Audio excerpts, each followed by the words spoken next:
La leyenda de Fossegrim, Noruega. ¿Alguna vez te has detenido a escuchar el sonido del agua cuando cae entre las rocas? No como ruido, sino como si fuera un mensaje. Dicen que en Noruega, cuando el murmullo del río se vuelve música, no es el viento, es él. Imagina que alguien te habla en voz baja, casi como una advertencia. No toques el violín cerca de una cascada al anochecer, podrías no volver siendo el mismo. La leyenda del Fossegrim nace mucho antes de que Noruega tuviera fronteras modernas, en los siglos previos a la cristianización, cuando los ríos no eran solo agua, sino espíritus vivos. Los relatos más antiguos aparecen en la tradición oral escandinava medieval, especialmente entre los siglos XIII y XV, transmitidos por campesinos, músicos errantes y viajeros que cruzaban los valles del oeste noruego. Se decía que habitaba en cascadas frías y ríos rápidos, en lugares reales que aún existen. Los alrededores de Hardangerfjord, los cursos de agua de Telemark, los bosques húmedos cercanos a Vass y las corrientes que bajan de las montañas del sur de Noruega. Lugares donde el agua nunca está quieta, y donde el eco parece responderte. Pero, ¿quién o qué era realmente el Fossegrim? No era un dios, tampoco un demonio. Era descrito como un espíritu del agua, de aspecto humano, generalmente un hombre pálido, de cabello largo y húmedo, sentado sobre una roca resbaladiza, tocando un violín con una destreza imposible. Algunos juraban haberlo visto desnudo, cubierto apenas por la niebla del río. Otros afirmaban que su reflejo no coincidía con su cuerpo. Y aquí surge la primera pregunta inquietante.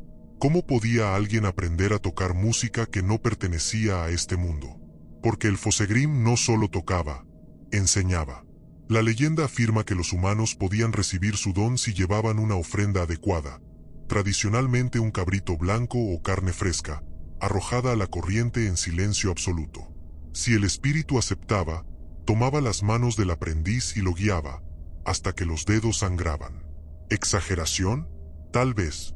Pero hay registros folclóricos de músicos rurales del siglo XVIII que aseguraban haber aprendido melodías que nadie más conocía, ritmos imposibles de reproducir por otros, como si la música fluyera igual que el agua. Ahora dime, si un ser puede enseñarte algo que ningún humano sabe, ¿qué te está cobrando a cambio?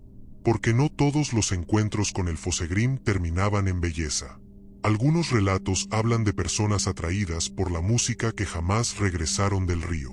Otros cuentan que, tras escucharla, ya no pudieron dormir sin oír el sonido del agua llamándolos por su nombre. Y aquí, justo aquí, la historia se oscurece, porque aprender del Fossegrim no era un regalo inocente. Era una elección, y no todos comprendían las consecuencias hasta que era demasiado tarde. Ahora imagina que la noche cae sobre los valles noruegos. No hay luces eléctricas. No hay caminos pavimentados. Solo el sonido constante del agua golpeando la piedra, una música que nunca se detiene. En las comunidades rurales de Noruega medieval, especialmente en regiones como Setesdal, Telemark y Hardanger, el agua era vida, pero también peligro. Las crecidas arrastraban casas, el frío mataba al descuidado y los ríos se cobraban vidas cada año. Por eso no sorprende que muchas leyendas nacieran justo allí, donde la naturaleza parecía tener voluntad propia. El Fossegrim era parte de esa explicación. Se decía que aparecía al atardecer o durante la noche, cuando la bruma se levantaba de la cascada y la luna apenas lograba reflejarse en la corriente. No hablaba primero. Nunca. La música era su voz. Quienes afirmaban haberlo escuchado describían algo inquietante. El violín sonaba alegre y triste al mismo tiempo, como si contara una historia sin palabras. Algunos reconocían melodías tradicionales, pero deformadas, como si fueran versiones antiguas, más puras, anteriores al tiempo humano. Y aquí surge otra pregunta incómoda. ¿De dónde provenía esa música si nadie la había compuesto jamás? Los relatos más antiguos coinciden en algo. El Fossegrim no obligaba a nadie. La gente iba hacia él. Pastores, jóvenes músicos, incluso niños curiosos que seguían el sonido río arriba. Muchos regresaban, otros no, y los que volvían ya no eran iguales. En documentos de tradición folclórica recopilados en el siglo XVII, Se menciona a violinistas capaces de tocar durante horas sin repetir una sola melodía. Cuando se les preguntaba dónde habían aprendido, respondían con evasivas o simplemente decían, el río me enseñó. Pero aprender del Fosegrim tenía condiciones estrictas. La ofrenda debía ser entregada en silencio absoluto. Si el aprendiz hablaba, si dudaba, si miraba atrás, el espíritu desaparecía. Y peor aún, algunos relatos aseguran que el río se volvía violento esa misma noche, como si hubiera sido ofendido. Quienes sí eran aceptados vivían una experiencia descrita casi siempre de la misma forma. El Fosegrim tomaba las manos del aprendiz y las movía sobre el violín con una fuerza sobrehumana. Las cuerdas cortaban la piel. La sangre caía al agua. Y aún así, nadie gritaba. ¿Por qué? Porque, según decían, el dolor se mezclaba con una sensación de comprensión absoluta, como si en ese instante entendieran cómo suena el mundo cuando nadie lo escucha. Pero aquí viene lo más inquietante.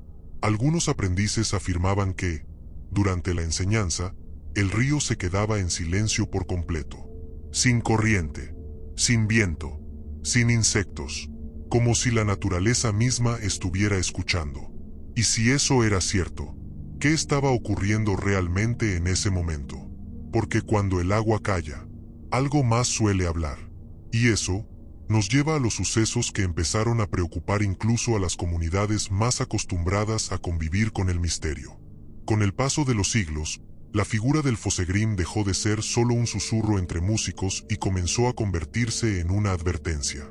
En aldeas cercanas a ríos caudalosos, especialmente en Telemark, Setesdal y los valles interiores de Vestlandet, los ancianos repetían la misma frase generación tras generación: no sigas la música cuando el sol se haya ido. No lo decían como superstición, lo decían como quien recuerda algo que ya ocurrió. Los registros folclóricos recopilados entre los siglos XVII y XVIII, como los reunidos más tarde por estudiosos noruegos del folclore, mencionan casos concretos.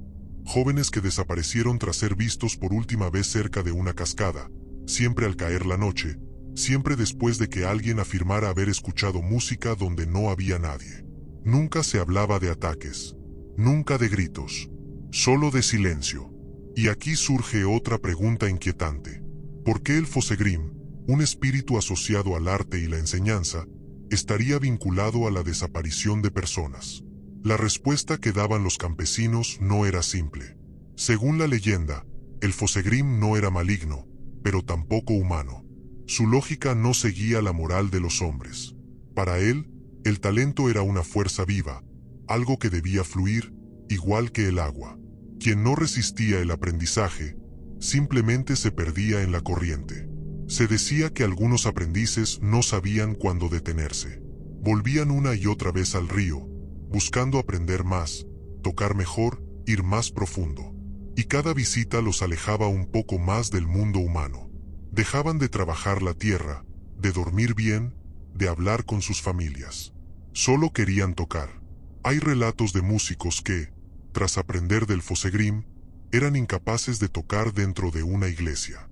Las cuerdas se desafinaban, las manos temblaban.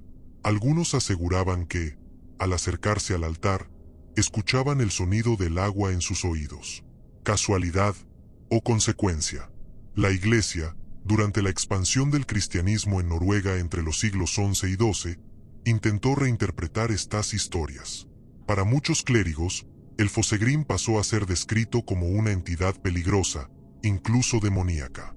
Sin embargo, algo curioso ocurrió. A pesar de los sermones, la gente nunca dejó de creer en él. ¿Por qué? Porque los ríos seguían reclamando víctimas. Porque la música seguía apareciendo donde no debía. Y porque algunos violinistas tocaban melodías tan antiguas que nadie podía explicar su origen. Se decía que, en noches especialmente frías, si alguien se detenía junto a una cascada y escuchaba con atención, podía oír dos violines a la vez, uno humano y otro respondiendo desde el agua. Y aquí la leyenda da un giro inquietante, porque no siempre era el Fosegrim quien buscaba al aprendiz. A veces, era el aprendiz quien ya no podía dejar de buscarlo. ¿En qué momento el deseo de aprender se convertía en obsesión? ¿Y qué ocurría cuando alguien cruzaba ese límite invisible? Las respuestas no aparecen en un solo relato, pero comienzan a tomar forma cuando observamos lo que ocurrió en ciertos lugares específicos, donde la música del agua fue escuchada demasiado a menudo. Y esos lugares existen todavía. Hay sitios en Noruega donde la leyenda del Fossegrim no se cuenta, se señala. Cascadas reales, ríos con nombre, lugares que pueden encontrarse en mapas antiguos y modernos. Uno de ellos es el área de Brimfossen, en la región de Hardanger, una de las caídas de agua más imponentes del país. Otro es el entorno de Lagen, en Gudbrandsdalen, y los cursos de agua que atraviesan Setesdal, conocidos desde la Edad Media por su fuerte tradición musical. No hay documentos que digan, aquí vive el Fossegrim. Pero hay algo más inquietante, demasiadas historias similares en los mismos lugares. Los campesinos decían que no todas las cascadas eran iguales. Algunas eran sordas, sin espíritu. Otras, en cambio, parecían responder cuando alguien tocaba música cerca. Los animales se inquietaban. Los perros se negaban a cruzar el río. Y el sonido del agua cambiaba, como si marcara un ritmo. Aquí surge otra pregunta. ¿Puede un lugar recordar? En Setesdal, región reconocida por conservar estilos musicales muy antiguos, los violinistas tradicionales tocaban melodías que, según los etnógrafos, no se parecían a ninguna otra en Escandinavia. Ritmos irregulares, cambios bruscos, notas que parecían imitar el flujo del agua.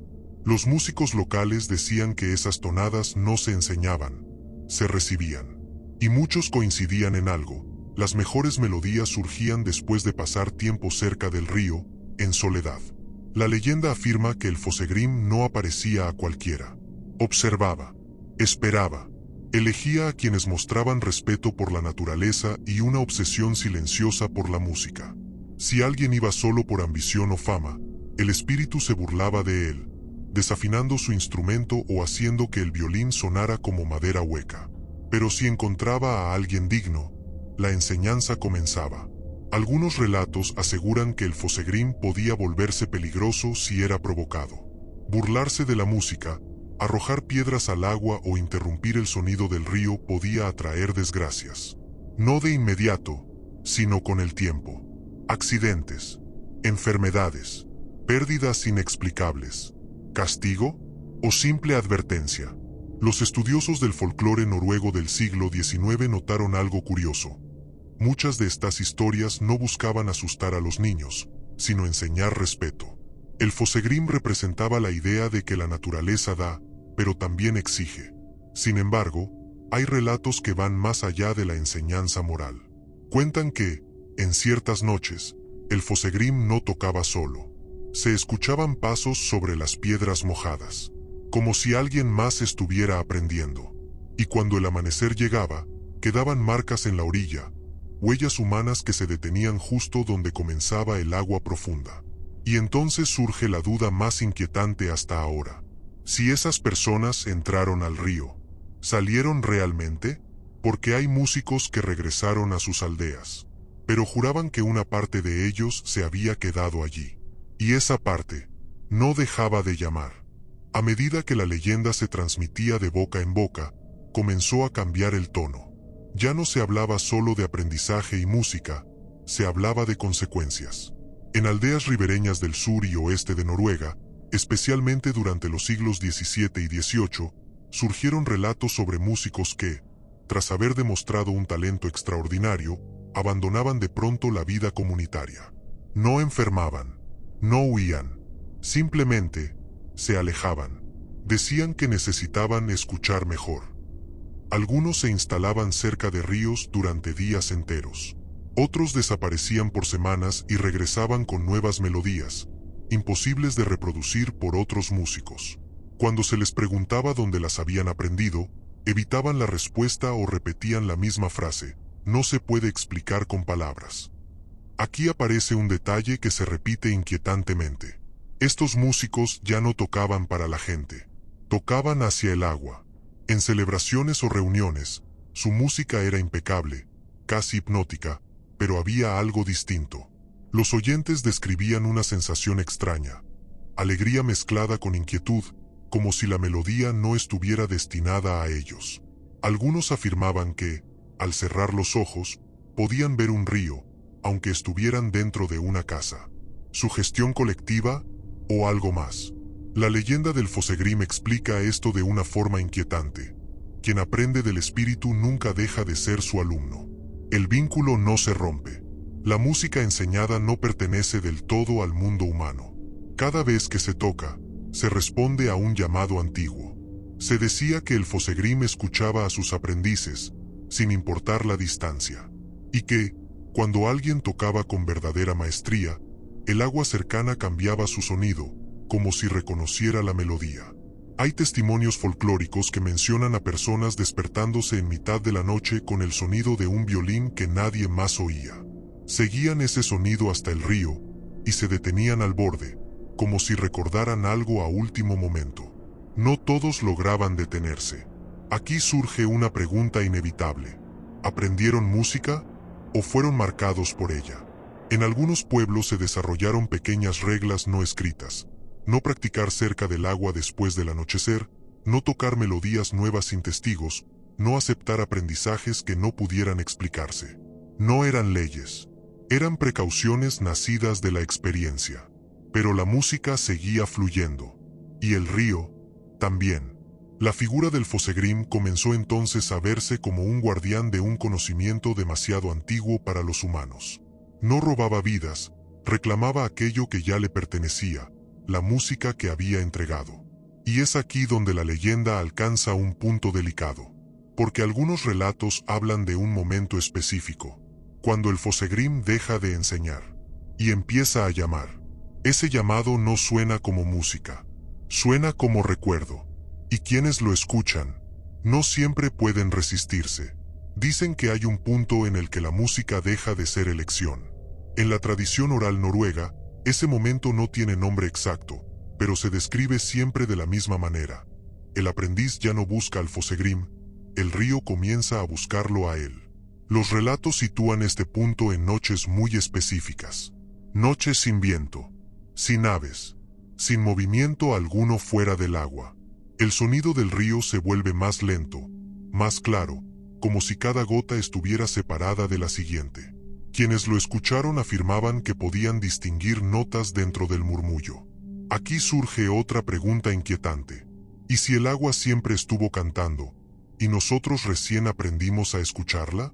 En zonas como Telemark y Setesdal, se decía que ciertos músicos despertaban sabiendo que debían ir al río esa misma noche. No por obligación, sino por una certeza absoluta. Dejaban la puerta abierta. Caminaban sin abrigo. Algunos llevaban el violín. Otros no llevaban nada. Cuando alguien los seguía, ocurría algo extraño. El sonido del agua parecía cubrir los pasos, como si el río los protegiera de ser oídos. La leyenda no habla de violencia. Habla de atracción. El Fosegrim, según estos relatos, ya no necesitaba mostrarse. No hacía falta la figura pálida ni el violín visible. Bastaba con el sonido. Bastaba con la memoria de la música aprendida. Al llegar al río, los aprendices no entraban de inmediato. Se quedaban quietos, escuchando, como si esperaran una señal. Algunos relatos dicen que el agua se calmaba. Otros, que la corriente se intensificaba justo frente a ellos. Nunca se explica qué ocurría exactamente después. Y eso es importante, porque la leyenda del Fosegrim no inventa un final concreto. No habla de cuerpos encontrados ni de desapariciones confirmadas. Habla de ausencias, personas que simplemente dejaron de estar, casas vacías, violines apoyados junto a la puerta. En documentos parroquiales antiguos se registran muertes por ahogamiento. Sí, pero el folclore no se apoya en esos registros. Se apoya en algo más inquietante, el recuerdo colectivo de que esas personas no parecían haber muerto, sino haber seguido algo. ¿A dónde? Algunos decían que el Fosegrim no arrastraba a nadie.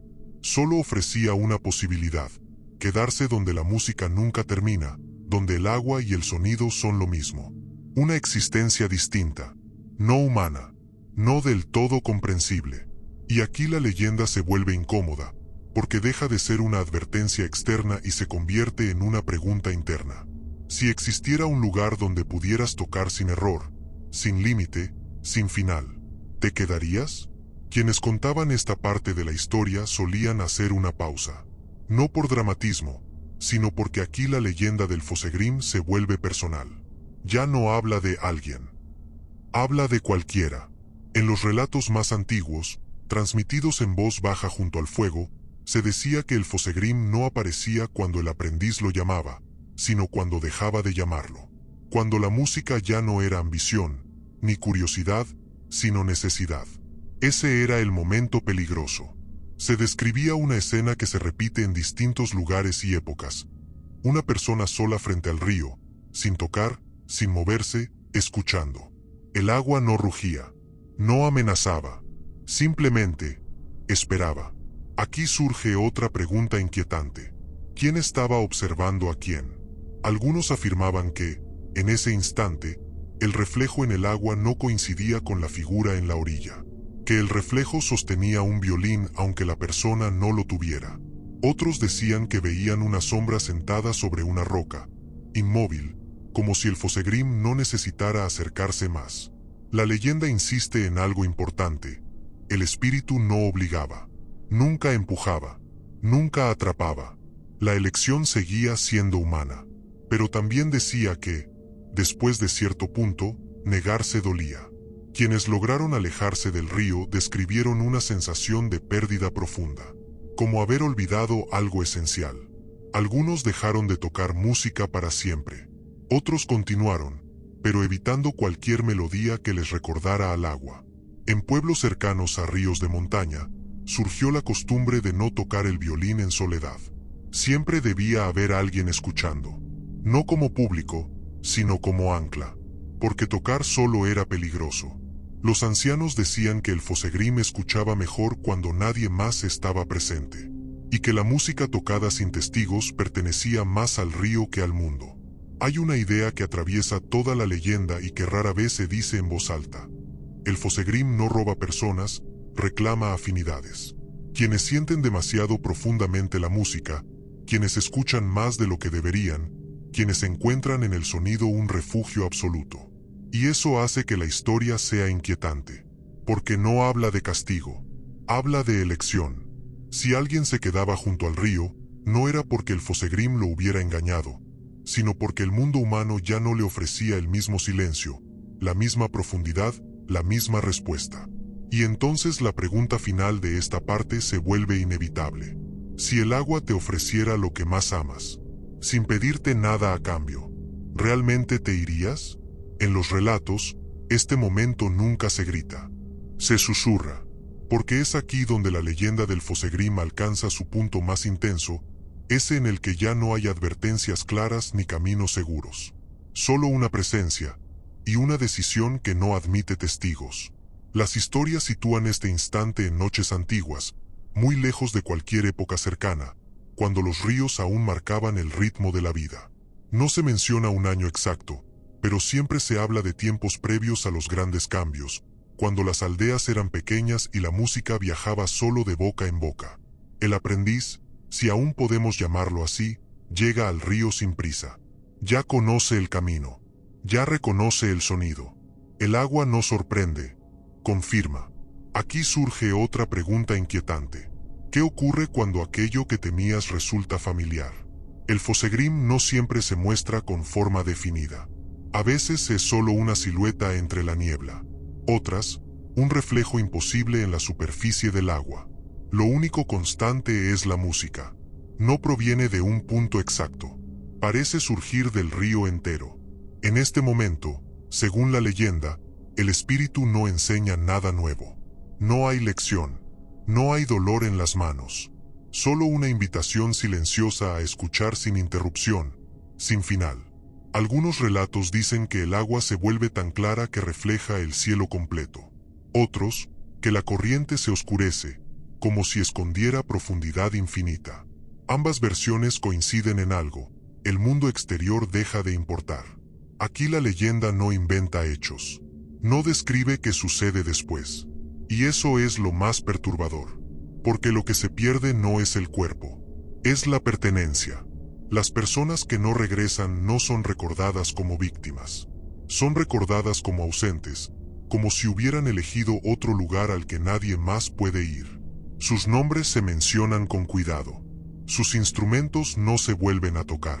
Y los que sí regresan, porque algunos regresan, nunca explican por qué lo hicieron. Solo dicen que el agua es hermosa, y que quedarse habría sido fácil. Demasiado fácil. Y aquí la leyenda deja una última inquietud antes de cerrarse. Si hubo quienes regresaron, ¿qué fue lo que escucharon que los hizo volver? Esa pregunta no tiene respuesta clara. Solo se transmite como advertencia. Porque el Fosegrim no es una historia de terror. Es una historia sobre límites. Sobre saber cuándo escuchar y cuándo alejarse. La última parte no busca resolver el misterio, sino dejarlo donde siempre estuvo, fluyendo, como el agua, junto a nosotros. Con el paso del tiempo, la historia del Fosegrim no desapareció, tampoco se resolvió. Siguió viva de la única forma en que sobreviven las cosas verdaderas en la memoria colectiva, cambiando de voz, pero no de esencia. Ya no se contaba solo como advertencia para músicos, sino como una explicación silenciosa de ciertas ausencias, de talentos inexplicables, de canciones que parecían más antiguas que quienes las tocaban. En el siglo XIX, cuando estudiosos del folclore noruego comenzaron a recopilar estas historias, notaron algo inquietante. Versiones del Fosegrim aparecían en regiones muy distantes entre sí, pero los detalles centrales coincidían. El espíritu del agua, la música, la enseñanza, el límite que no debía cruzarse. Eso no es común en una simple invención. Los investigadores no encontraron pruebas materiales del Fosegrim, por supuesto, pero sí hallaron algo que no supieron cómo explicar del todo. Melodías tradicionales con estructuras tan complejas que parecían no haber sido compuestas, sino descubiertas. Como si siempre hubieran estado allí, esperando a ser escuchadas. Aquí surge otra pregunta inevitable. ¿Y si la leyenda no nació para explicar al Fosegrim, sino para explicar la música? Porque la música, como el agua, no se puede poseer, solo se puede canalizar. Y quienes intentan retenerla, dominarla o vivir únicamente para ella, suelen perder algo más. Los ancianos decían que el Fosegrim seguía allí, no como individuo, sino como presencia, que no envejece porque no pertenece al tiempo humano, y que no busca seguidores, solo responde a quienes escuchan demasiado profundamente. Aún hoy, en zonas rurales, hay quien evita practicar cerca de ríos al anochecer. No por miedo, sino por respeto. No porque crean ver al Fosegrim, sino porque saben que ciertos sonidos despiertan cosas antiguas. La leyenda no afirma que el Fosegrim exista de la misma forma en cada época. Afirma algo más sutil, que mientras haya agua corriendo y alguien dispuesto a escucharla como música, la posibilidad seguirá allí. Y eso es lo que la vuelve inquietante, porque no necesita pruebas, no necesita testigos, solo necesita oídos atentos. La historia no termina con un hecho concreto, ni con una desaparición final. Termina con una idea que se transmite en voz baja, como se transmitió siempre. Hay conocimientos que no se deben forzar. Hay sonidos que no piden ser seguidos. Y hay ríos que no quieren compañía. Así se cuenta la leyenda del Fosegrim. No como un relato con final, sino como un murmullo que sigue corriendo. Porque en Noruega, el agua nunca es solo agua. Los ríos que atraviesan Telemark, Setesdal, Ardanger y los antiguos valles del oeste siguen sonando igual que hace siglos. Cambiaron los caminos, las casas, los nombres, pero el sonido permanece. Y con él, la pregunta. El Fosegrim no necesita aparecer para existir dentro de la leyenda. Vive en cada historia de un músico que no sabe explicar de dónde viene su talento. En cada melodía que parece demasiado antigua para haber sido escrita. En cada silencio prolongado junto a una cascada, cuando alguien se queda escuchando un poco más de lo necesario. No se dice que el Fosegrim enseñe hoy. Tampoco se dice que haya desaparecido. Solo se dice que escucha. La leyenda nunca afirmó que el espíritu se llevara personas. Tampoco aseguró que concediera dones sin costo. Lo único que repite, una y otra vez, es que la naturaleza guarda conocimientos que no están pensados para ser poseídos. Y aquí, El relato se convierte en advertencia final, dicha casi como consejo. Escucha el río, respétalo, aprende de él, pero no intentes quedarte, porque el Fosegrim representa ese límite invisible entre admirar algo profundamente y perderse dentro de ello, entre oír una melodía y seguirla hasta donde ya no hay regreso. Y cuando alguien te diga que el agua suena como un violín en mitad de la noche, no te rías. Tampoco te acerques demasiado. Solo recuerda que, según la leyenda, hay músicas que no quieren público, solo compañía. Y ahora, dime tú, la próxima vez que escuches el murmullo de un río, ¿estarás seguro de que es solo agua lo que suena?